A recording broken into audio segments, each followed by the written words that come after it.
Hi hello ನಮಸ್ತೆ welcome back to Soujanya zone. ತುಂಬ ದಿನ ಆದಮೇಲೆ ವಿಡಿಯೋ ಮಾಡ್ತಾ ಇದ್ದೀನಿ. ಇದು ಆ್ಯಕ್ಚುಲಿ ತುಂಬಾ ಹಳೆ ವಿಡಿಯೋ. ತುಂಬ ದಿನ ಶೂಟ್ ಮಾಡಿ ತುಂಬ ದಿನ ಆಗಿಬಿಟ್ಟಿತ್ತು. ಸೊ ಎಡಿಟ್ ಮಾಡಿ ಇಟ್ಕೊಂಡಿದ್ದೆ, ಬಟ್ ವಾಯ್ಸ್ ಓವರ್ ಕೊಟ್ಟಿರಲಿಲ್ಲ. ಹಾಗಾಗಿ ಈಗ ಅಪ್ಲೋಡ್ ಮಾಡ್ತಾ ಇದ್ದೀನಿ. ಸೊ ಈಗ ಟೈಮ್ ಕೂಡಿ ಬಂದಿದೆ. ಸೊ ಈಗ ಎಲ್ಲ ಎಡಿಟ್ ಮಾಡಿಕೊಂಡು ತುಂಬ ಕೆಲಸಗಳಿತ್ತು, ಹಬ್ಬ ಇತ್ತು, ಕೆಲವೊಂದು ಆಚರಣೆಗಳಿತ್ತು, ಅಲ್ಲಿ ಇಲ್ಲಿ ಹೋಗಬೇಕಿತ್ತು. ಹಾಗೆ ಮಕ್ಕಳಿಗೆ ಹುಷಾರು ಬೇರೆ ತಪ್ಪಿದ್ರು ತುಂಬ ಬಿಸಿಲಿಂದ. ಏನು ಮನೇಲೆಲ್ಲ ತುಂಬ ಸ್ವಲ್ಪ ಆಚೆ ಈಚೆ ಆಗಿಬಿಟ್ಟಿತ್ತು. ಹಾಗಾಗಿ ಎಡಿಟ್ ಮಾಡೋಕ್ಕಾಗಿರಲಿಲ್ಲ. ಈಗ ಎಲ್ಲ ಚೇತರಿಸ್ಕೊಂಡು ಸ್ವಲ್ಪ ಬ್ಯಾಕ್ ಟು ನಾರ್ಮಲ್ ಥರ ಆಗಿದೆ. ಹಾಗಾಗಿ ಮತ್ತೆ ವಿಡಿಯೋನ ಸ್ಟಾರ್ಟ್ ಮಾಡಿದ್ದೀನಿ. ಹಳೆ ವಿಡಿಯೋಗಳನ್ನೆಲ್ಲ ಮಾಡ್ಕೊಂಬಿಟ್ಟಿದ್ನಲ್ಲ, ಸೊ ಅಷ್ಟೆಲ್ಲ ಎಫರ್ಟ್ ಹಾಕಿ ಎಡಿಟ್ ಕೂಡ ಮಾಡಿದ್ದೆ. ಹಾಗಾಗಿ ಯಾಕೆ ವೇಸ್ಟ್ ಮಾಡೋದು ಅಂತ ಹೇಳಿ ಹಳೆ ವಿಡಿಯೋನೇ ನಾನು ಅಪ್ಲೋಡ್ ಮಾಡ್ತಾ ಇದ್ದೀನಿ. ಲಾಂಗ್ ಗ್ಯಾಪ್ ಆಗಿದೆ ಗೊತ್ತು. ಹಳೆ ವಿಡಿಯೋಕ್ಕೆಲ್ಲ ಹೇಗೆ ಪ್ರೋತ್ಸಾಹ ಕೊಡ್ತಾ ಇದ್ರಿ, ಹಾಗೆಯೇ ಈಗ ಮತ್ತೆ ಮುಂದೆ ಬರುವ ಎಲ್ಲ ವಿಡಿಯೋಗಳಿಗೂ ನಿಮ್ಮ ಪ್ರೋತ್ಸಾಹ ಸಿಗುತ್ತೆ ಅಂತ ನಂಬಿದ್ದೀನಿ. ತುಂಬ ದಿನಗಳಾಗಿರೋದ್ರಿಂದ 3 ದಿನದ ವಿಡಿಯೋನ ಒಂದೇ ವಿಡಿಯೋದಲ್ಲಿ ಮರ್ಜ್ ಮಾಡಿದ್ದೀನಿ. ಸೊ ನಿಮಗೂ ಕೂಡ ಲಾಂಗ್ ಆಗಬಾರ್ದು ಅಂತ ಹೇಳಿಬಿಟ್ಟು ನಾನು ಸ್ವಲ್ಪ ಸ್ವಲ್ಪ ಹಾಯ್ ಹಲೋ ನಮಸ್ತೆ welcome back to my channel. ಇವತ್ತು ನಾನು ನನ್ನ ಮಗಳು ಎಲ್ಲೋ ಹೊರಟಿದ್ದೀವಿ. ಫ್ಯಾಮಿಲಿ ಜೊತೆ ಹೊರಗಡೆ ಹೋಗ್ತಾ ಇದ್ದೀವಿ. ಅಲ್ಲಿ ನನ್ನ ದೊಡ್ಡ ಮಗಳು ಕೂಡ ಬರ್ತಾಳೆ. ಸೊ ಇವತ್ತಿನ ದಿನ ಏನಾಗುತ್ತೆ ಏನೋ ಗೊತ್ತಿಲ್ಲ, ಜಸ್ಟ್ ಟೆಂಪಲ್ಗೆ ಅಂತ ಹೊರಟಿರೋದಷ್ಟೇ. ಇದು ಮೊದಲನೇ ದಿನದ ವಿಡಿಯೋ. ಸೊ ನನ್ನ ಮಕ್ಕಳ ಜೊತೆಗೆಲ್ಲ ಒಂದು ವಿಡಿಯೋ ಮಾಡ್ಕೋಬೇಕು ಅಂತ ಹೇಳಿಬಿಟ್ಟು ಇದು ವಿಡಿಯೋನ ಕಂಟಿನ್ಯೂ ಮಾಡಿದ್ದೆ. ಬಟ್ ತುಂಬ ದಿನ ಆಗಿರೋದ್ರಿಂದ ಇದನ್ನು ಅಪ್ಲೋಡ್ ಮಾಡೋಕ್ಕಾಗಲಿಲ್ಲ. ನನ್ನ ಮಗಳು ಯಶ್ವಿ ಬರ್ತಾಳೆ. ಅವಳಂತೂ ಮನೆಗೆ ಕರ್ಕೊಂಬರ್ತಾ ಇಲ್ಲ, ನಾವೇ ಅಲ್ಲಿ ಹೋಗಿ ನೋಡೋದಾಯಿತು. ಅವಳಿಗೆ ತುಂಬ ಇಷ್ಟ ಇಲ್ಲಿಗೆ ಬರೋಕ್ಕೆ, ಬಟ್ ಏನು ಮಾಡೋದು, ಟೈಮ್ ಆಗ್ತಾ ಇಲ್ಲ. ಅವಳನ್ನ ನೋಡ್ಕೊಳ್ಳೋಕ್ಕಾಗ್ತಾ ಇಲ್ಲ. ಹಾಗಾಗಿ ಯಾವಾಗ ಹೋಗ್ತಾ ಇರ್ತೀವಿ. ಸೊ ಹೌದು, ನನ್ನ ದೊಡ್ಡ ಮಗಳನ್ನ ನಮ್ಮ ಮನೆಗೆ ಕರ್ಕೊಬಂದು ತುಂಬ ದಿನ ಆಯಿತು. ಸೊ ಅವಳು ಕೇಳ್ತಾ ಇರ್ತಾಳೆ ಬರ್ತೀನಿ ಅಂತ, ಬಟ್ ನಮಗೆ ಕರ್ಕೊಂಬರೋಕ್ಕಾಗಲಿಲ್ಲ. ಅವಳು ತುಂಬ ಸ್ವಲ್ಪ ತುಂಟಿ ಇರೋದ್ರಿಂದ ಇಲ್ಲಿ ಬಂದಾಗ ನನಗೊಬ್ಳಿಗೆ ಇಬ್ಬರನ್ನೂ ನೋಡ್ಕೊಳಕ್ಕಾಗಲ್ಲ. ಹಾಗಾಗಿ ನಾವೇ ಅಲ್ಲಿಗೆ ಹೋಗಿ ನೋಡೋಣ ಅಂತ ಡಿಸೈಡ್ ಮಾಡಿದ್ವಿ. ಫುಲ್ ನೋಡಿ ಇಷ್ಟ ಆದರೆ ಲೈಕ್ ಮಾಡಿ, ಶೇರ್ ಮಾಡಿ, ಹಾಗೆ ಸಬ್ಸ್ಕ್ರೈಬ್ ಮಾಡ್ಕೊಳ್ಳಿ. ಸಬ್ಸ್ಕ್ರೈಬ್ ಮಾಡಿಕೊಂಡು ಯಾರೆಲ್ಲ ಸಬ್ಸ್ಕ್ರೈಬ್ ಮಾಡಿಲ್ಲ ಮಾಡಿಕೊಂಡು ನೋಡಿ ಅಂತ ಹೇಳ್ತಾ ಈ ವಿಡಿಯೋನ ಕಂಟಿನ್ಯೂ ಮಾಡ್ತೀವಿ. ಆಲ್ರೆಡಿ ಹೊರಟಿದ್ದೀವಿ. ಇನ್ನೇನು ಇವರಪ್ಪ ಏನೋ ತೊಗೊಂಬರ್ತೀನಿ ಅಂತ ಹೋಗಿದ್ದಾರೆ. ಬಂದಮೇಲೆ ಹೊರಡೋದು. ಸೊ ನೋಡೋಣ ಬನ್ನಿ ಇವತ್ತು ನನ್ನ ಮಕ್ಕಳ ಜೊತೆ ಇವತ್ತಿನ ನನ್ನ ದಿನ ಹೇಗಿರುತ್ತೆ ಅಂತ. ಹಾಗೆ ಅಲ್ಲಿಂದ ಡೈರೆಕ್ಟಾಗಿ ನಮ್ಮ ಅತ್ತೆ ಮನೆಗೆ ಬಂದ್ವಿ. ಸೊ ನನ್ನ ಮಗಳು ಇನ್ನೂ ತಿಂಡಿ ತಿಂದಿರಲಿಲ್ಲ. ಹಾಗೆ ನಮ್ಮ ಅತ್ತೆ ಮಾವನೂ ಹೊರಟಿರಲಿಲ್ಲ. ನನ್ನ ಹಸ್ಬೆಂಡ್ ನನ್ನ ಮಗಳಿಗೆ ತಿಂಡಿ ತಿನ್ನಿಸ್ಕೊಂಡು ಅಲ್ಲಿಂದ ಹೊರಟ್ವಿ ಟೆಂಪಲ್ಗೆ. ಅದೆಲ್ಲ ಮಸ್ತ್ ಮಲೈಕಾಯಿ.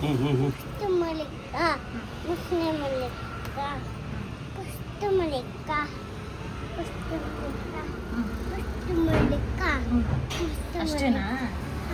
ನಿನ್ನ ನೋಡಿ ಬಾ.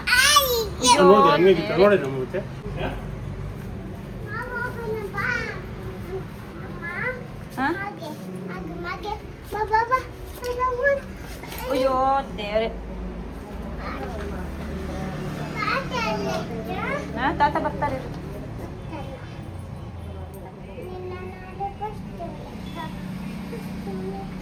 ಹಿಂದೆ ಬರಬೇಕು.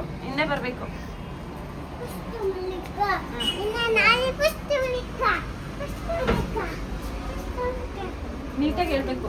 ಬಾಯಿಲಿ ನನ್ನ ನೋಡಿ.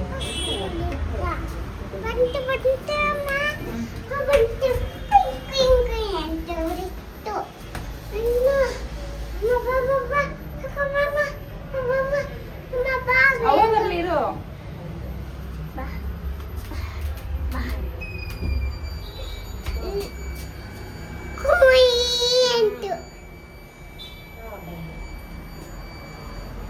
ಅಪ್ಪ ಬರ್ತಾರೆ, ಹಿಂದೆ ಹೋಗು. ಅಲ್ಲ, ಅಮ್ಮ ಹೂವು ಬರ್ತಾರೆ, ಹಿಂದೆ ಹೋಗು.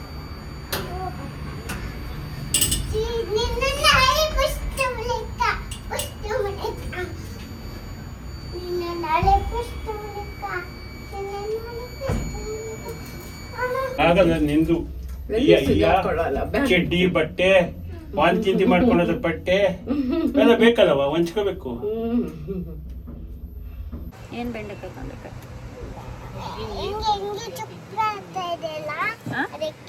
ಏನಪ್ಪ?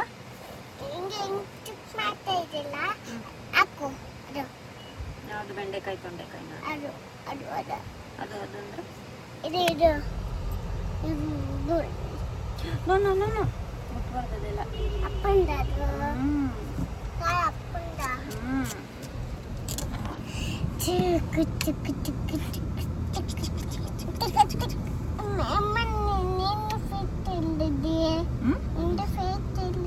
ಸ್ವೀಟಾ? ನನ್ನ ಸ್ವೀಟ್ ಎಲ್ಲಿದೆ? ನನ್ಗೆ ಅಪ್ಪ ಕೊಟ್ಟಿಲ್ಲ ಸ್ವೀಟ್. ಅಲ್ಲಿ ಹೋಗುವಾಗ ಮುಂದೆ ತಗೊಳ್ಳೋಣ. ಹಾಡು ಹೇಳಿ ಬಾಬಾ. ಯಾವ ಹಾಡು ಹೇಳ್ತೀರಾ?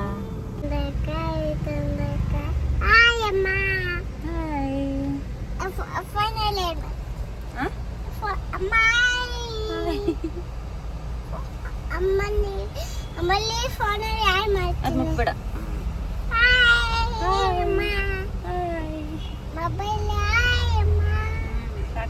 ಹಾಡು ಹೇಳಿ ಇವಾಗ. ಹಾಯ್ ಮಾಡಿದ್ನಲ್ಲ. ಹೀಗೆ ಟೆಂಪಲ್ ದರ್ಶನ ಎಲ್ಲ ಮುಗಿಸ್ಕೊಂಡು ಮನೆಗೆ ಬಂದ್ವಿ. ಟೆಂಪಲ್ಗೆ ಹೋಗಿದ್ರಿಂದ ನನಗೂ ಕೂಡ ಮಕ್ಕಳ ಜೊತೆ ಟೈಮ್ ಸ್ಪೆಂಡ್ ಮಾಡೋದಕ್ಕೆ ಒಂದು ಚಾನ್ಸ್ ಸಿಕ್ತು. ಸ್ಪೆಷಲಿ ನನ್ನ ದೊಡ್ಡ ಮಗಳು ಯಶ್ವಿ ಜೊತೆಗೆ. ಅವಳು ನಮ್ಮ ಜೊತೆಗಿಲ್ಲ, ಅತ್ತೆ ಮಾವನ ಜೊತೆಗೆ ಇರೋದ್ರಿಂದ ಸ್ವಲ್ಪ ಅವಳನ್ನ ಜಾಸ್ತಿ ಮಿಸ್ ಮಾಡ್ಕೋತೀನಿ. ಇಲ್ಲಿಗೆ ಇವತ್ತಿನ ದಿನ ಮುಗೀತು. ಸೊ ಇನ್ನೊಂದು ದಿನದ ವಿಡಿಯೋ ಯಾವಾಗ ಶುರು ಆಗ್ತಾ ಇದೆ. ಯಶ್ವಿನ ಹಾಗೆ ನಮ್ಮ ಮನೆಗೆ ಕರ್ಕೊಂಬಂದಿದ್ವಿ, ಯಾಕೆಂದರೆ ನಮ್ಮ ಮಮ್ಮಿ ಬಂದಿದ್ರು. ಸೊ ಅವಳನ್ನ ನೋಡ್ಕೊಳ್ಳೋದಕ್ಕೆ ಈಸಿ ಆಗುತ್ತೆ ಮಮ್ಮಿ ಇದ್ರೆ ಅಂತ ಹೇಳಿ. ತುಂಬ ದಿನ ಆಯ್ತಲ್ಲ, ಅವಳಿಗೂ ಒಂಚೂರು ಮನೆ ಕಡೆ ಬಂದಂಗೆ ಆಗುತ್ತೆ ಅಂತ ಹೇಳಿ ಕರ್ಕೊಂಬಂದಿದ್ವಿ. ಅವಳಂತೂ ಸಿಕ್ಕಾಪಟ್ಟೆ ತುಂಟಿ, ಹಿಡಿಯೋದಕ್ಕೆ 4 ಜನ ಇದ್ರು ಸಾಕಾಗಲ್ಲ. ಹಾಗಾಗಿ ನನಗೂ ಇಲ್ಲಿಗೆ ಕರ್ಕೊಂಬಂದ್ರೆ ಅವಳನ್ನ ಹಿಡಿಯೋಕ್ಕಾಗಲ್ಲ. ಚಿಕ್ಕ ಮಗುನ ಹಿಡ್ಕೊಂಡು ಅವ್ರು ನೋಡ್ಕೊಳ್ಳೋಷ್ರೊಳಗೆ ಅಯ್ಯೋ ಅನ್ನಿಸ್ಬಿಡ್ತಾಳೆ, ಸಾಕಾಗೋಗುತ್ತೆ. ಹಾಗಾಗಿ ಆಗದೇ ಇಲ್ಲ ನೋಡ್ಕೊಳ್ಳೋದಕ್ಕೆ ಅಂತ ಅನ್ಕೊಳ್ಳಿ, ಅಷ್ಟು ಒಂಥರ ಓವರ್ ಆಕ್ಟಿವ್ ಆಗಿದ್ದಾಳೆ. ಹೇಗೋ ನಮ್ಮ ಮಮ್ಮಿ ಬಂದಿದಾರಲ್ಲ, ಸೊ ಅವಳನ್ನ ಕರ್ಕೊಂಡು ಬಂದ್ರೆ ಒಂದು 3-4 ದಿನ ನನ್ನ ಜೊತೆಗೆ ಇರ್ತಾಳೆ ಅಂತ ಅನ್ನೋ ಆಸೆಯಲ್ಲಿ ಕರ್ಕೊಂಬಂದೆ. ಅವಳು ಕೂಡ ಆರಾಮಾಗಿ ಖುಷಿಯಾಗಿ ಇದ್ಲು 3 ದಿನ. ಸೊ ಅವಳ ತಂಗಿ ಜೊತೆ ಆಟ ಆಡ್ಕೊಂಡು, ಅವಳನ್ನ ಚೇಷ್ಟೆ ಮಾಡ್ಕೊಂಡು ಅಳಿಸ್ಕೊಂಡೆಲ್ಲ ಇದ್ಲು.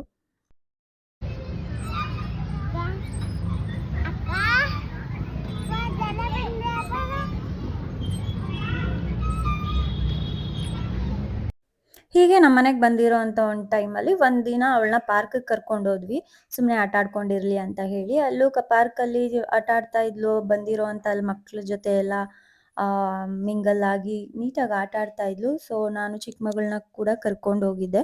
ಅವಳಿಗೂ ಸ್ವಲ್ಪ ಆಚೆ ಈಚೆ ಎಲ್ಲ ನೋಡ್ತಾಳೆ, ಎಲ್ಲರನ್ನೂ ಅಬ್ಸರ್ವ್ ಮಾಡ್ತಾಳೆ ಅಂತ ಹೇಳಿಬಿಟ್ಟು ಕರ್ಕೊಂಡು ಹೋದೆ. ಯಶ್ವಿನೂ ಅಲ್ಲಿರೋ ಅಂಥ ಎಲ್ಲ ಗೇಮ್ಸ್ನ ಆಟ ಆಡ್ಕೊಂಡು ಬಂದಿರೋ ಮಕ್ಕಳ ಜೊತೆ ಎಲ್ಲ ಆರಾಮಾಗಿ ಆಟ ಆಡ್ಕೊಂಡಿದ್ಲು. ಅವತ್ತು ಪಾರ್ಕಿಂದ ಖುಷಿಯಾಗಿ ಆಟಾಡ್ಕೊಂಡು ಮನೆಗೆ ಬಂದವಳು ಬಿರಿಯಾನಿ ಕೊಡಮ್ಮ ಅಂತ ನಾನು ಮಾಡಿರೋ ಪಲಾವನ್ನೇ ಬಿರಿಯಾನಿ ಅನ್ಕೊಂಡು ತಿಂತಾ ಇದ್ದವಳು ಹೀಗೆ ತುಂಟಾಟ ಆಡ್ತಾ ಜೋರಾಗಿ ಬಿದ್ಬಿಟ್ಟು ಅವಳ ಬಾಯಿಗೆ ಏಟಾಗಿತ್ತು. ಸೊ ಎಷ್ಟು ಮಟ್ಟಕ್ಕೆ ಅಂದ್ರೆ ಬಾಯಿಗೆ ಸ್ಟಿಚ್ ಹಾಕ್ಬೇಕಾಯ್ತು. ಅವತ್ತಿನ ದಿನ ಅಂತೂ ನನಗೆ ಆಕಾಶನೇ ತಲೆ ಮೇಲೆ ಬಿದ್ದಂಗೆ ಆಗ್ಬಿಟ್ಟಿತ್ತು. ಹೇಳ್ಕೊಳಕ್ಕಾಗಲ್ಲ ಆ ಫೀಲಿಂಗು, ಹಂಗಾಗ್ಬಿಟ್ಟಿತ್ತು. ಅದಾದ್ಮೇಲೆ 2 ಡೇಸ್ ಹಾಸ್ಪಿಟ್ಲಲ್ಲೇ ಇರಬೇಕಾಯ್ತು. ಅವಳ ಜೊತೆಗೆ ನಮ್ಮ ಅತ್ತೆ ಇದ್ರು. ಸೊ ನನ್ನ ಪಾಪು ಇಟ್ಕೊಂಡು ಹೋಗೋಕ್ಕಾಗಲಿಲ್ಲ ಅಂತ ಡಿಸ್ಚಾರ್ಜ್ ಆದಮೇಲೆ ಹೋಗಿ ನಾನು ಅತ್ತೆ ಮನೇಲೇ ಇದ್ದೆ ಸ್ವಲ್ಪ ನೋಡ್ಕೊಳ್ಳೋದಕ್ಕೆ ಅಂತ. ಅದಾಗಿ 2 ಡೇಸ್ ಆದಮೇಲೆ ನಮ್ಮ ಮನೆ ದೇವ್ರಿಗೆ ಹೋಗ್ಬೇಕಾಗಿತ್ತು. ಆ್ಯಕ್ಚುಲಿ ಮನೆ ದೇವ್ರ ಜಾತ್ರೆ ದಿನನೇ ಆ ಥರ ಆಗಿದ್ದು ಅವಳಿಗೆ. ಅಲ್ಲಿಗೆ ಅಂತ ಹೋದವರು ಆನ್ ದ ವೇ ಮಿಡಲಲ್ಲಿ ಮತ್ತೆ ರಿಟರ್ನ್ ಆಗಬೇಕಾಯ್ತು ನನ್ನ ಹಸ್ಬೆಂಡು, ಯಾಕೆಂದರೆ ಅವಳಿಗೆ ಈ ಥರ ಆಗಿತ್ತಲ್ವ. ಸೊ ಹಾಗಾಗಿ ಅದಾಗಿ 2 ದಿನ ಆದಮೇಲೆ ಏನೋ ತೆಪ್ಪೋತ್ಸವ ಅಂತ ಇತ್ತು, ಅದಕ್ಕೆ ಹೋಗೋಣ ಅಂತ ಹೇಳಿಬಿಟ್ಟು ಹೊರಟಿದ್ದೀವಿ.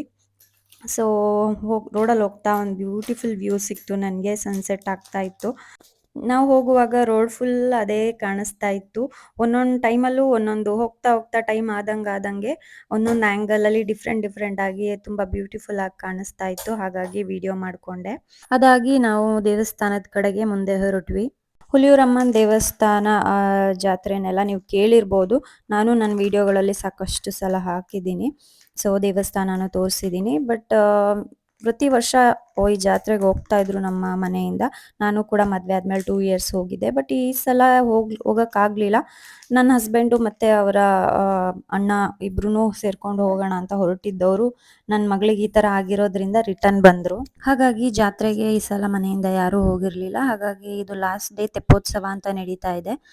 ಲಾಸ್ಟ್ ಡೇನಾದರೂ ಹೋಗಿ ತೆಪ್ಪೋತ್ಸವ ನೋಡಿಕೊಂಡು ಹಾಗೆ ಪೂಜೆ ಮಾಡ್ಕೊಂಬರೋಣ ಅಂತ ಹೇಳಿ ಎಲ್ಲರೂ ಹೊರಟ್ವಿ.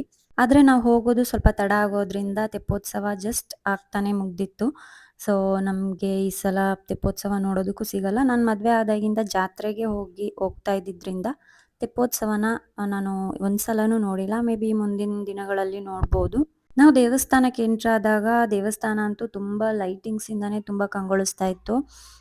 ತುಂಬ ಚೆನ್ನಾಗಿ ಡೆಕೋರೇಟ್ ಮಾಡಿದ್ರು. ತೇರನ್ನು ಅಷ್ಟೇ ತುಂಬಾನೇ ಚೆನ್ನಾಗಿ ಡೆಕೋರೇಟಿವ್ ಮಾಡಿದ್ರು. ದೇವಸ್ಥಾನದ ಮುಂದೆ ಅಂಗಡಿಗಳೆಲ್ಲ ಹಾಕೊಂಡಿದ್ರು ಜಾತ್ರೆದು. ಇವತ್ತು ಆಕ್ಚುಲಿ ಇವತ್ತು ಲಾಸ್ಟ್ ದಿನ. ಇನ್ನು ಅದ್ರ ಪಕ್ಕದ ಬದಿಗೆ ಬಂದ್ರೆ ಈ ಕಡೆ ಜಾತ್ರೆಗೆ ಆಟ ಆಡೋದಕ್ಕೇನೆ ಸಪ್ರೇಟ್ ಆಗಿ ಎಲ್ಲ ಮಾಡಿದ್ರು. ಜಾಯಿಂಟ್ ವೀಲ್ ಆಗಿರ್ಬೋದು, ಇನ್ನು ಚಿಕ್ಕ ಮಕ್ಳಿಗೆ ಬೇಕಾಗಂತ ಆಟ ಆಡೋ ಅಂತ ಎಲ್ಲ ಏರಿಯಾ ಆ ಕಡೆ ಮಾಡಿದ್ರು. ಸೊ ತುಂಬಾ ಚೆನ್ನಾಗಿತ್ತು. ಮಕ್ಳುಗಳಿಗಂತೂ ತುಂಬಾನೇ ಅಟ್ರಾಕ್ಟಿವ್ ಆಗಿರುತ್ತೆ ಈ ತರ ಆಟಗಳೆಲ್ಲ. ನಾವು ಚಿಕ್ಕವರಿದ್ದಾಗ ತುಂಬಾ ಇಷ್ಟಪಟ್ಟು ಜಾತ್ರೆಗಳನ್ನ ಅಟೆಂಡ್ ಮಾಡ್ತಾ ಇದ್ವಿ. ಬಟ್ ಬೆಳೀತಾ ಬೆಳೀತಾ ಅದ್ರ ಬಗ್ಗೆ ಸ್ವಲ್ಪ ಇಂಟ್ರೆಸ್ಟ್ ಕಡಿಮೆ ಆಯ್ತು.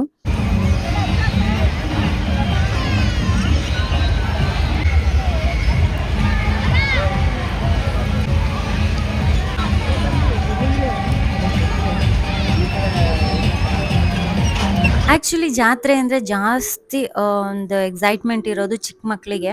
ಸೊ ನನ್ನ ಮಕ್ಳಿಬ್ರು ಕೂಡ ತುಂಬಾ ಎಂಜಾಯ್ ಮಾಡಿದ್ಲು. ಚಿಕ್ಕವಳಿಗೆ ಪಾಪ ಇನ್ನೂ ಅಷ್ಟೊಂದು ಎಂಜಾಯ್ ಮಾಡೋದಕ್ಕೆಲ್ಲ ಬರಲ್ಲ, ಗೊತ್ತಾಗಲ್ಲ ಅವಳಿಗೆ, ಇನ್ನೂ ಪುಟ್ಟು ಪಾಪ ಅದು. ಸೊ ಆದ್ರೆ ಲೈಟಿಂಗ್ಸ್ ನೋಡ್ಕೊಂಡು ಆ ಮೂಮೆಂಟ್ಸ್ ಎಲ್ಲ ನೋಡ್ಕೊಂಡು ತುಂಬಾ ಆಶ್ಚರ್ಯದಲ್ಲಿ ನೋಡ್ತಾ ಇದ್ಲು. ಸೊ ಯಾವಾಗ್ಲೂ ಮನೇಲೇ ಕರ್ಕೊಂಡು ಮನೆ ಒಳಗಡೆನೆ ಇರ್ತೀನಲ್ವಾ, ಸೊ ಅವಳಿಗೂ ಒಂದು ಏನೋ ಒಂದು ಡಿಫ್ರೆಂಟ್ ಆಗಿ ನೋಡೋ ಅಂತದ್ದು ಸಿಕ್ತು.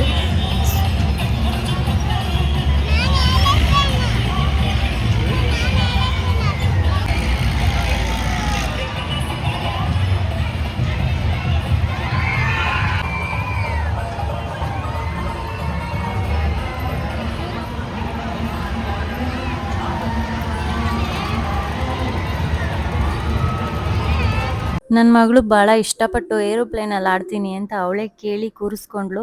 ಅವಳು ಕೂತ್ಕೊಂಡಿದ್ದಾಳೆ ತುಂಬಾ ಹೊತ್ತು. ಫಸ್ಟ್ ಅವಳೇ ಕೂತಿದ್ದು, ಹಾಗಾಗಿ ಅವಳಿಗೆ ಸುಮಾರು ಹೊತ್ತು ಆಟ ಆಡ್ದಂಗೆ ಸಿಕ್ತು. ಯಾಕೆಂದ್ರೆ ತುಂಬಾ ಲೇಟ್ ಆಗಿ ಜನ, ಇವತ್ತು ಲಾಸ್ಟ್ ಡೇ ಆಗಿರೋದ್ರಿಂದ ಇನ್ನಷ್ಟು ಜನ ಬರೋದಕ್ಕೆ ಅವ್ರು ವೆಯ್ಟ್ ಮಾಡ್ತಾ ಇದ್ರು. ಸೊ ಅವ್ರು ಹತ್ತುವಾಗೆಲ್ಲ ಅವಳನ್ನ ನಿಲ್ಸಿ ನಿಲ್ಸಿ ಹತ್ಕೊಬೇಕಾಗಿರೋದ್ರಿಂದ ಅವಳನ್ನ ಮೇಲೆ ಕೆಳಗೆ ಆಚೆ ಈಚೆ ಎಲ್ಲ ನಿಲ್ಲಿಸ್ತಾ ಇದ್ರು. ಅವಾಗ ಅವಳೊಂಥರ ಎಕ್ಸೈಟ್ಮೆಂಟ್ ಫೇಸ್ ನೋಡಕ್ಕೆ ಖುಷಿ ಆಗ್ತಾ ಇತ್ತು.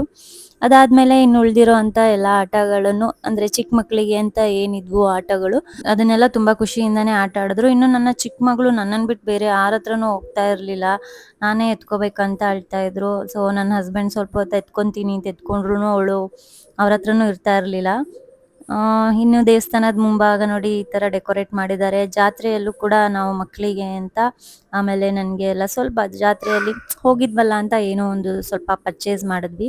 ಅಲ್ಲಿ ನಾವು ತಗೊಳ್ಳೋ ಅಂಥದ್ದು ಏನಿರಲಿಲ್ಲ, ಎಲ್ಲ ಚಿಕ್ಕ ಮಕ್ಕಳಿಗೆ ಇರೋವಂಥದ್ದೇ ಇತ್ತು. ಅದರಲ್ಲೂ ಆರಿಸಿ ಆರಿಸಿ ಏನು ತಗೋಬೋದು ಅಂತ ಹೇಳಿ ನೋಡಿ ಸಣ್ಣ ಪುಟ್ಟದ್ದೆಲ್ಲ ತಗೊಂಡಿದ್ದಾಯ್ತು. ಇನ್ನು ಊಟದ ವ್ಯವಸ್ಥೆ ಎಲ್ಲ ಮಾಡಿದ್ರು. ಸೊ ಅಲ್ಲೇ ಊಟ ಎಲ್ಲ ಮಾಡ್ಕೊಂಡ್ವಿ. ಅದೆಲ್ಲ ವಿಡಿಯೋ ಮಾಡೋಕ್ಕಾಗಲಿಲ್ಲ, ಯಾಕೆಂದ್ರೆ ಇಬ್ಬರು ಮಕ್ಕಳನ್ನ ಹಿಡ್ಕೊಂಡು ಅಲ್ಲಿ ಕುತ್ಕೊಂಡು ಊಟ ಮಾಡೋ ಅಷ್ಟರೊಳಗೆ ಸಾಕಾಗೋಯ್ತು. ಅವರಿಬ್ಬರನ್ನು ಮೇಂಟೈನ್ ಮಾಡೋಕ್ಕೆ ಕಷ್ಟ, ಹಾಗಾಗಿ ಅದ್ರ ವಿಡಿಯೋನ ಮಾಡಲಿಲ್ಲ. ಇನ್ನು ಹೀಗೆ ಎಲ್ಲ ಮುಗಿಸ್ಕೊಂಡ್ವಿ. ಪೂಜೆನೂ ಮಾಡಿಸ್ಕೊಂಡಿದ್ದಾಯ್ತು. ತೆಪ್ಪೋತ್ಸವ ಅಂತೂ ಸಿಗ್ಲಿಲ್ಲ ನೋಡೋದಕ್ಕೆ. ಹಾಗೆ ಜಾತ್ರೆ ಎಲ್ಲ ನೋಡ್ಕೊಂಡು ಏನೇನ್ ಬೇಕು ಸ್ವಲ್ಪ ಐಟಮ್ ತಗೊಂಡು ಮನೆಗೆ ಹೊರಡೋಣ ಅಂತ ನೋಡ್ತಾ ಇರುವಾಗ ಇಲ್ಲಿ ಒಂದು ಏನು ಗೊಂಬೆ ತರ ಡ್ರೆಸ್ ಮಾಡ್ಕೊಂಡು ಒಬ್ರು ಇದ್ರು. ಸೊ ಅವ್ರ ಹತ್ರ ಎಲ್ಲ ಸೆಲ್ಫಿ ತಗೊಂತಾ ಇದ್ರು.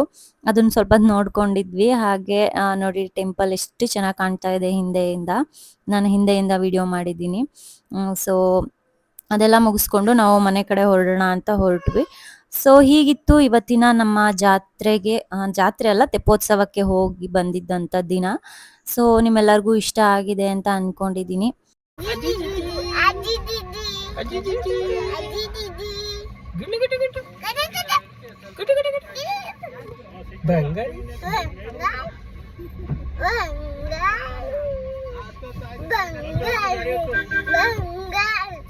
ಇವತ್ತಿನ ದಿನ ನಿಮ್ಮೆಲ್ಲರಿಗೂ ಇಷ್ಟ ಆಗಿದೆ ಅಂತ ಖಂಡಿತವಾಗ್ಲೂ ಅನ್ಕೊಂಡಿದ್ದೀನಿ. ಇಷ್ಟ ಆಗಿದ್ರೆ ಲೈಕ್ ಮಾಡಿ, ಶೇರ್ ಮಾಡಿ, ಕಮೆಂಟ್ ಮಾಡಿ. ಯಾರೆಲ್ಲ ಸಬ್ಸ್ಕ್ರೈಬ್ ಮಾಡದೆ ನೋಡ್ತಾ ಇದ್ದೀರಾ, ಸಬ್ಸ್ಕ್ರೈಬ್ ಮಾಡ್ಕೊಂಡು ನೋಡಿ ಅಂತ ಹೇಳ್ತಾ ಇವತ್ತಿನ ವಿಡಿಯೋನ ಇಲ್ಲಿಗೆ ಮುಗಿಸ್ತಾ ಇದ್ದೀನಿ. ಬಾಯ್.